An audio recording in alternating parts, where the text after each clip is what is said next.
जय जय रघुवीर समर्थ. बघा, येणाऱ्या 9 ऑगस्टला नारळी पौर्णिमा आहे, म्हणजे रक्षाबंधन. तरी सर्वांना रक्षाबंधनच्या खूप खूप शुभेच्छा.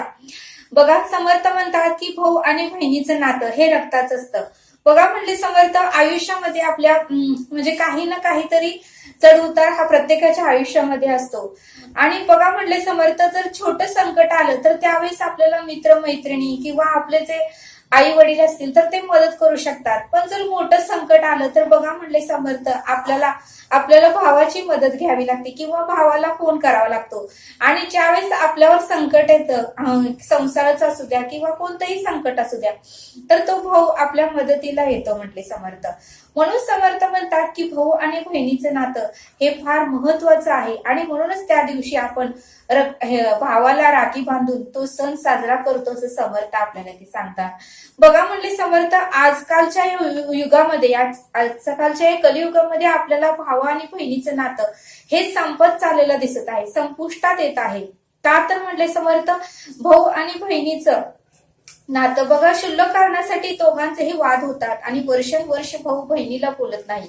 काही काही ठिकाणी तर आपल्याला बघायला मिळतं, ऐकायला मिळतं की भाऊ राखी बांधून घेण्यासाठी बहिणीकडेही जात नाही, दिवाळीला पण जात नाही. आणि ती बहीण ही भाऊ रागाला गेले तर ती बहीणही भावाकडे राखी बांधायला येत नाही. एवढं म्हटले समर्थ, राग धरून का बसायचं, म्हटले समर्थ. मग बघा, म्हटले समर्थ, आपलं आयुष्य किती आहे हे आपल्याला माहिती नसतं, म्हटले समर्थ.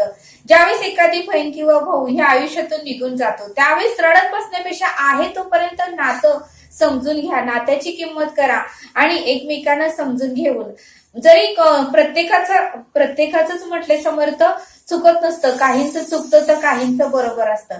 तर त्यावेळेस तर बहिणीचं चुकलं तर भावाने समजून घ्यावं आणि भावाचं चुकलं तर बहिणीने समजून घ्यावं. असं जर आपण एकमेकांना समजून घेतलं तर बघा, म्हणले समर्थ, हे नातं शेवटच्या श्वासापर्यंत टिकून राहील. बघा, म्हणले समर्थ, बहिणीला ज्यावेळेस अडचण येते किंवा तिला मदतीची गरज असते त्यावेळेस भावानेही तिला मदत करावी. पण म्हणले समर्थ, भाऊ पण काही काही वेळेस अडचणीत असतो, त्यालाही मदतीची गरज असते, त्यावेळेस त्या बहिणीनेही कोणताही विचार न करता आपल्या भावाला मदत केली पाहिजे. बघा, म्हणले समर्थ, नुसत्याच भावाकडून अपेक्षा करू नका. तुम्ही बहीण आहे, या बहिणी या नात्याने तुम्हीही त्याची मदत करा. त्याला काही काय लागतंय, सवरतंय तर त्यालाही तुम्ही त्या गोष्टीची मदत करा, म्हटले समर्थ. असं जर केलं तर हे नातं टिकून राहणार आहे. म्हणून समर्थ म्हणतात की एकतर्फी नातं हे टिकून राहत नाही. दोघांनी एकमेकाला समजून घेतलं पाहिजे, दोघांनी एकमेकाला मदत केली पाहिजे, दोघांनीही अडचणीच्या वेळेस, संकटाच्या वेळेस एकमेकांच्या मदतीला धावून केलं पाहिजे, तरच हे नातं शेवटच्या श्वासापर्यंत टिकून राहील, असं समर्थ आपल्याला ते सांगतात. आणि म्हणून समर्थ म्हणतात की शेवटी भाऊ आणि बहिणीचं नातं हे फार महत्वाचं असतं, कारण हे रक्ताचं नातं असतं.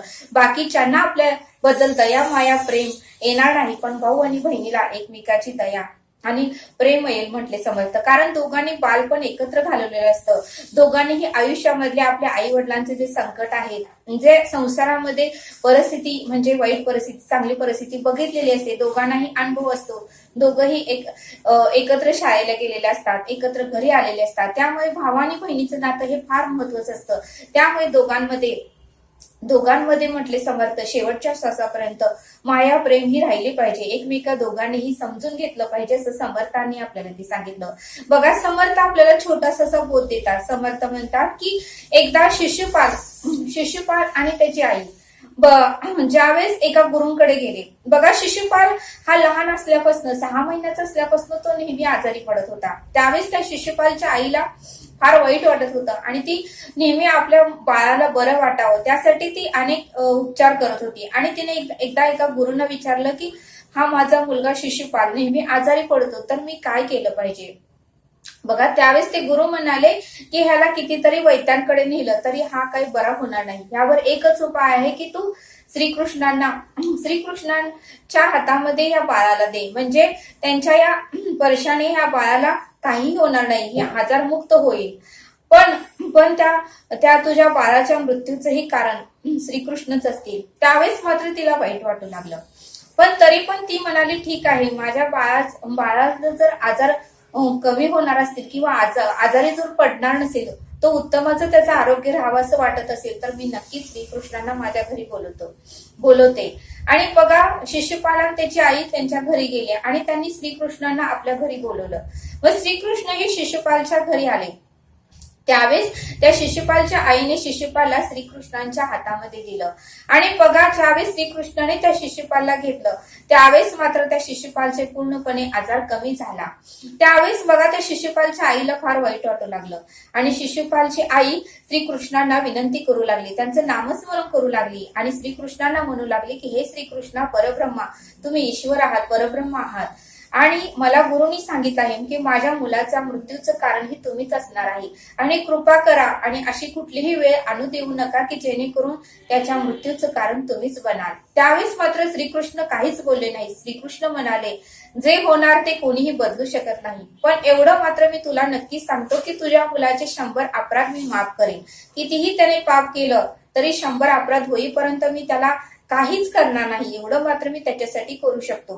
मग त्यावेळेस त्या शिशुपालच्या आईला खूप बरं वाटलं आणि तिने श्रीकृष्णांचे पायाचे दर्शन घेतले.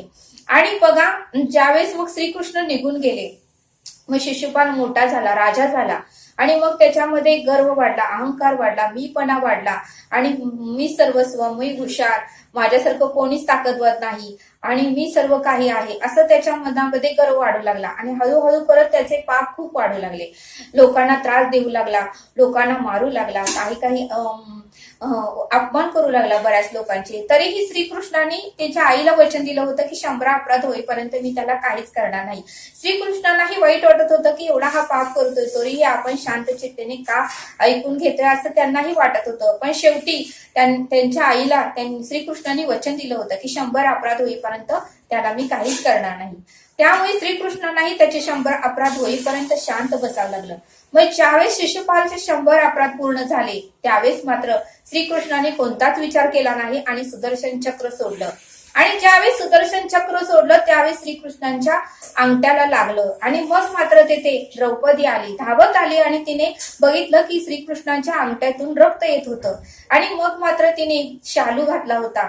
मग तिने कोणताही विचार न करता आपल्या शालूचा जो काही पदर असतो त्या पदराचा तिने एक तुकडा कट केला आणि तो पूर्णपणे श्रीकृष्णांच्या बोटाला लावला आणि त्यांचे दर्शन घेतले. आणि त्यावेळेस बघा श्रीकृष्ण त्या द्रौपदीला म्हणाले की तू आज तुझ्या एवढ्या सुंदर साडीचा तू तुकडा तो कट केलास आणि माझ्या अंगठ्याला लावलास आणि तुझं एवढं माझ्याबद्दल प्रेम बघून मीही तुला ज्या वेळेस तुला गरज पडेल, ज्या वेळेस तू अडचणीत असेल, ज्या वेळेस तू संकटात असेल त्यावेळेस मी धावून नक्कीच येईल आणि मी माझं जे भावाचं कर्तव्य आहे आणि जे काही जबाबदारी आहे ते मी नक्कीच पूर्ण करेल.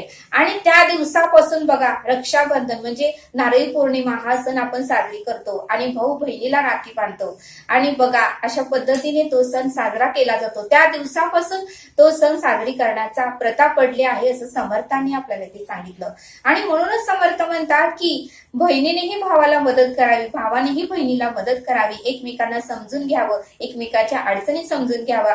जर भाऊ चुकला असेल तर बहिणीने समजून घ्यावं, बहीण चुकली असेल तर भावाने समजून घ्यावं. एकमेकाला समजून घेऊन प्रेमाने दोघांनाही राहता आलं पाहिजे, वागता आलं पाहिजे, तर हे नातं शेवटच्या श्वासापर्यंत टिकून राहील असं समर्थांनी आपल्याला इथे सांगितलं. तरी सर्वांना नारळी पौर्णिमेच्या म्हणजे रक्षाबंधनाच्या परत एकदा खूप खूप शुभेच्छा. तरी आता आपण येथेच थांबूया. धन्यवाद. जय सद्गुरू.